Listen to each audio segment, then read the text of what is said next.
The global economy feels like unpredictable chaos, a storm of inflation, debt, and uncertainty that directly threatens your savings and your future. But what if it isn't just random?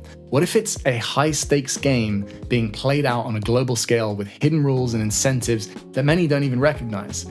Your ability to navigate this period and protect everything you've worked for depends on understanding the true nature of the game and why old strategies are failing. This is where game theory comes in. We can't choose the game, we can't choose the rules, we can only choose how we play. Game theory is simple. Anytime you have two or more players interacting, they're playing a game. Each player is competing or collaborating for specific outcomes. Finite games have clear rules, a defined ending, and obvious winners and losers. Think of a football match. Infinite games, however, continue indefinitely. Examples include maintaining good health, relationships, or ecosystems. There's no endpoint, just ongoing play and adaptation. The game that we're discussing here is money.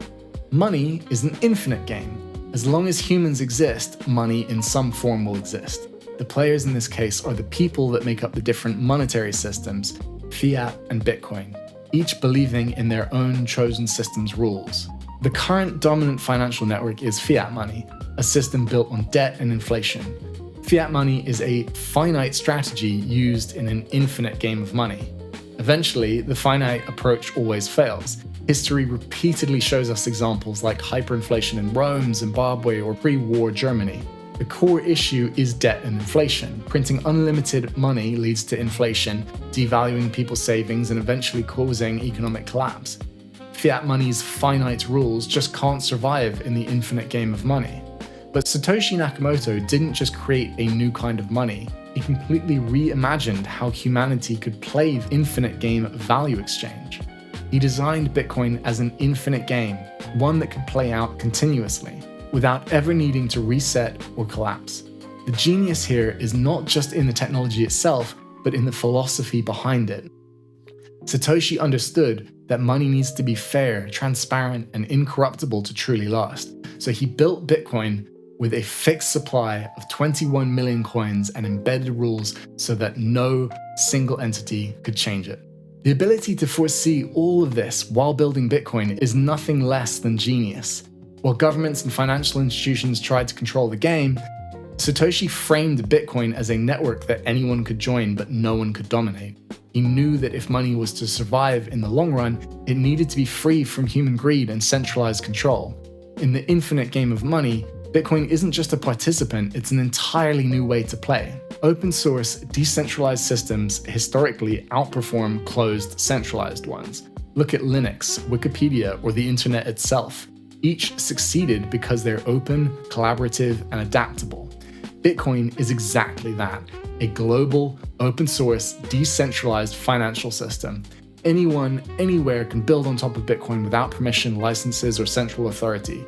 This attracts brilliant minds worldwide, freely contributing to a system that they believe in passionately. Compare Bitcoin's open system to the slow, highly regulated, centralized control of fiat institutions and governments. How could centralized powers compete against thousands, even millions, of highly motivated, voluntary, collaborating minds?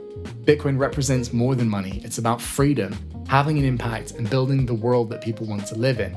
Developers are attracted to projects like the Lightning Network, a faster, cheaper way to use Bitcoin, or decentralized platforms like Nostr because they offer meaningful change and personal freedom. Closed, centralized systems can't compete with these incentives. Over time, decentralized innovation outpaces centralized bureaucracy. Now imagine that you're the leader of a country, watching as Bitcoin adoption grows worldwide. You know that adopting Bitcoin early could secure huge economic advantages as Bitcoin grows in wealth, but moving too soon feels risky, and waiting too long could mean falling behind. This creates a high-stakes game between nations. The moment one influential country publicly adopts Bitcoin, it sets off a chain reaction. Other nations suddenly feel the pressure. They can't afford to let a rival get too far ahead. This competitive dynamic is like a financial arms race. The first to act gains a massive advantage, while slow adopters risk falling behind. Once the adoption process starts, Game theory suggests it will accelerate rapidly as no nation can afford to lose out on the benefits of being an early adopter. It's already happening in subtle ways, as some countries quietly accumulate Bitcoin and experiment with policy changes. Once the race goes public, though, adoption will speed up, and Bitcoin is likely to explode.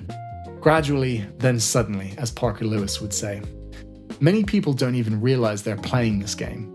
Every day, we all choose to either support a finite debt-based system or an infinite freedom-based alternative. How will you choose to play? Please like and subscribe if you enjoyed this video. Thanks for watching. See you in the next one.